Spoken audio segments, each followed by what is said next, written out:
That's not true. That's just not true, because you're the devil. And the devil never improves anything. This is First Maccabees 1:41. Moreover, King Antiochus wrote to his whole kingdom that all should be one people under what? A new system. In today's world, we call it the New World Order. He wants to implant everybody that's on God's green earth.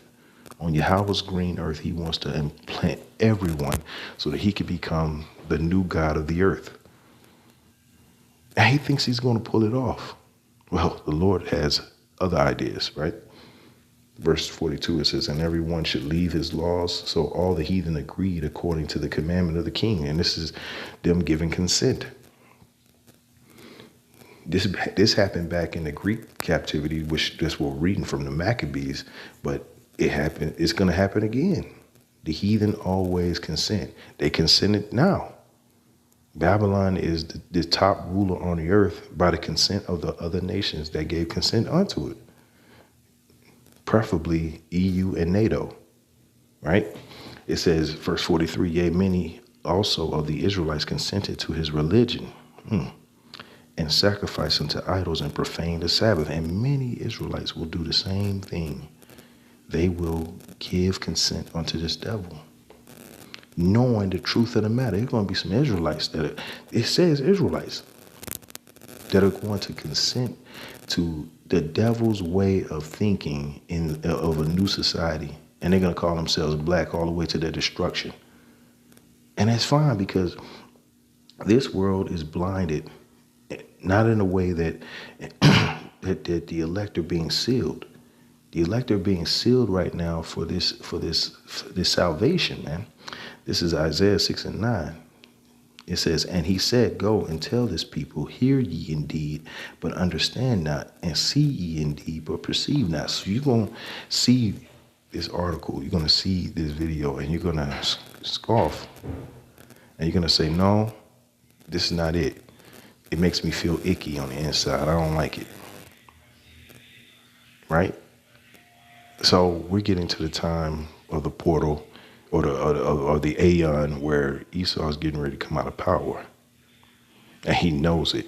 So that's why he's speeding up to try to get his NWO off the ground and running. Verse 10, it says, make the heart of this people fat, and make their ears heavy, and shut their eyes, lest they see with their eyes, and hear with their ears, and understand with their heart, and convert and be healed. And that's directed unto the elect. To the 2/3. The 2/3 are not here to understand this truth on this side. Now, they are 2/3 on this side, but they won't be on the other side. They'll be Israelites again, and they'll have their right mind. But on this side, they're going to be scoffers, demons, okay? They're going to be talking shit. They're going to be speaking ill of Yahweh and Yahweh Shai. They're going to be talking ill of the scriptures, breaking it down out of context. And they're all just blind. That's why we don't get offended.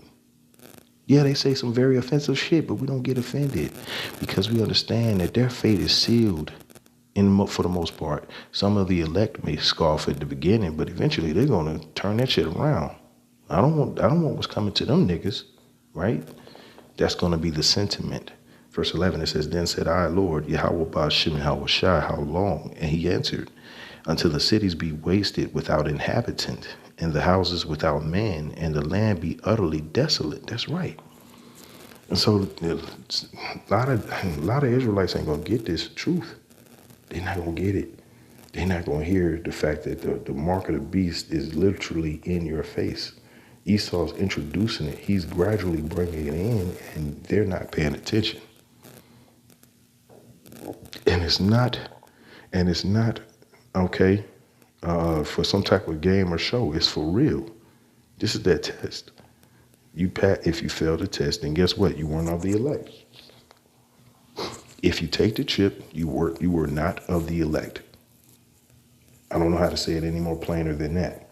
Romans 11:7, it says, what then Israel have not obtained that which he seeketh for, but the election have obtained it, and the rest were blinded. So lessons like this are a test to those who scoff, right? Or who think they have the answers, but they really don't. They can't even get their own house in order, but they they think they know the truth of the whole matter. We're telling you that the Lord is getting ready to come, and he's going to come with a fury. And if you're not careful, you're going to get caught up in that fury, man. This is a plea, really. A plea to your souls, those of you that can hear. The rest of these people, they're done for, right?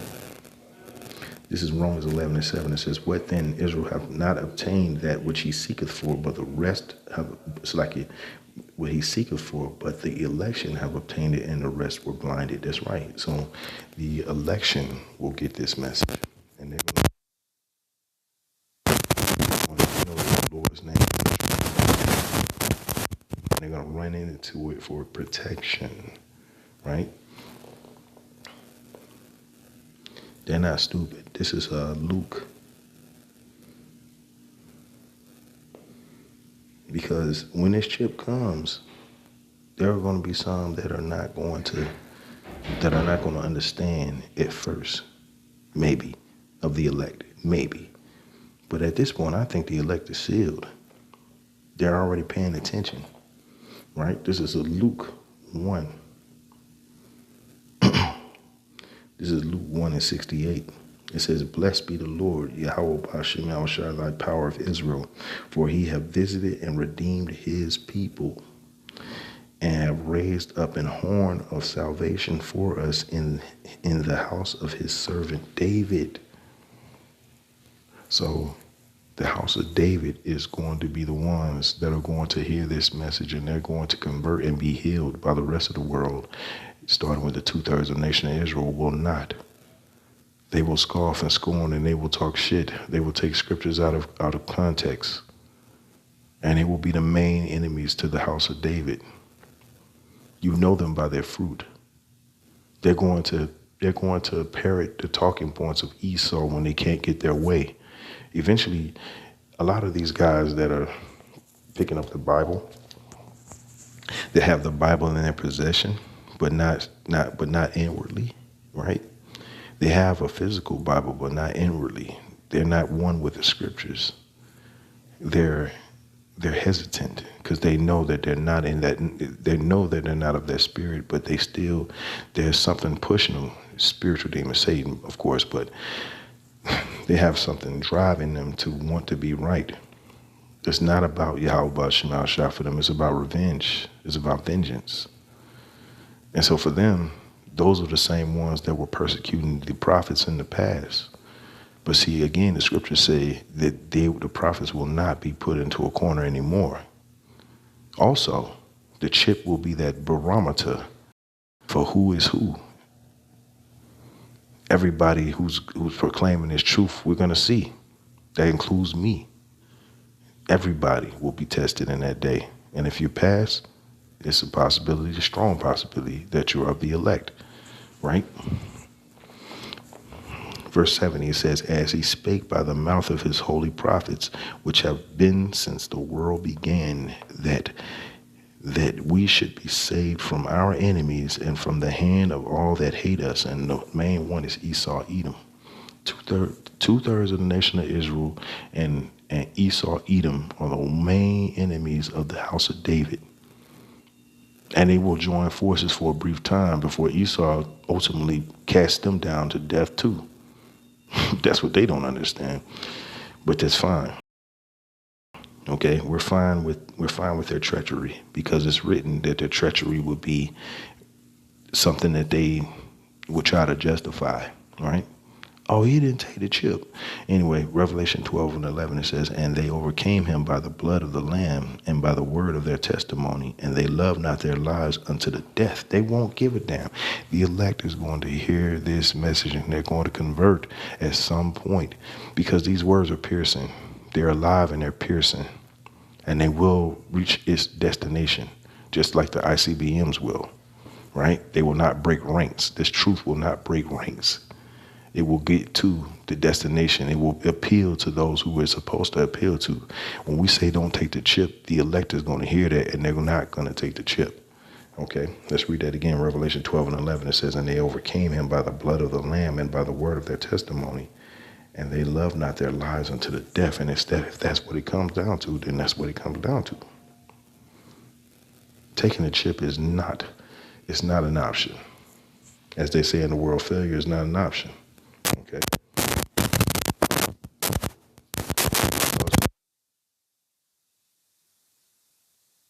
Hostility. He's going to be more hostile each day. Okay. While still presenting himself as a lamb, Esau will be stopped. Okay. Verse 12, it says, therefore rejoice, ye heavens, and ye that dwell in them. Right? Woe to the inhabitants of the earth and of the sea, for the devil is come down unto you, having great wrath, because he knoweth that he have but a short time. His time is short. He knows it. He knows that Yahushua is looking. He knows that the prophets are out here. He knows these things, and he's afraid. Right? He knows these things. What do I always go to when I want to prove that Esau knows? Right? I'm talking about the elite. I ain't talking about these jokers, these Edomites out here. Right? These Joe Blow, six back drinking Edomites. I ain't talking about them. I'm talking about the ones that matter. I'm talking about the banking families. Right? They know. This is Jeremiah 50 and 43. It says, the king of Babylon have heard the report of them, and his hands waxed feeble. Anguish took hold of him, and pangs as a woman in travail. Listen, this devil is the king of Babylon. This is Babylon. He's the king of it. That's why everything reverts around him. But the downside to that is that he's the king of Babylon. And it's written that king of Babylon will be destroyed and thrown out of power, and then eventually thrown into slavery. That's the part of the story he's trying to overthrow. He can't, though. Prophecy wins. Always. Okay? Always. And if you take that chip, you will be destroyed. Make no mistake about it. You will be destroyed. This is Revelation 14 and 9. I'm going to leave it off on here. This is Revelation 14 and 9. And the third angel followed them, saying in a loud voice, if any man worship the beast and his image, and receive his mark in his forehead or in his hand, right? Just like we was reading that article. It says, the same shall drink of the wine of the wrath of the Most High, which is poured out without mixture into the cup of his indignation. And he shall be tormented with fire and brimstone in the presence of the holy angels, which is the elect, and in the presence of the Lamb, which is Yahushua, our Lord and Savior, ignorantly called Jesus Christ, ignorantly. Verse 11, it says, and the smoke of their torment ascended up forever and ever, and they have no rest day nor night, who worship the beast and his image, and whosoever receiveth the mark of his name. Here is the patience of the faith. It's like here's the patience of the saints. Here are they that keep the commandments of the Most High and the faith of Yahushua. As I've stated before, these devils, they're preparing to make their last stand. Will they be successful? Hell no. But they will try nonetheless. They think that they have some type of gadget that will get them on equal par with Yahweh, Ba'ashem Yahushua. I tell you nay. I tell you that those are lies, and he's the father of lies. Okay? On this earth, he's led by the spirit of the spiritual demon Satan. He's going to overthrow Yahweh. He's going to lose. So with that, I want to give all praises, glory, and honor to Yahweh, Ba'ashem Yahushua, Ba'ashem Yahushua Kakadash. Shalom to the elect.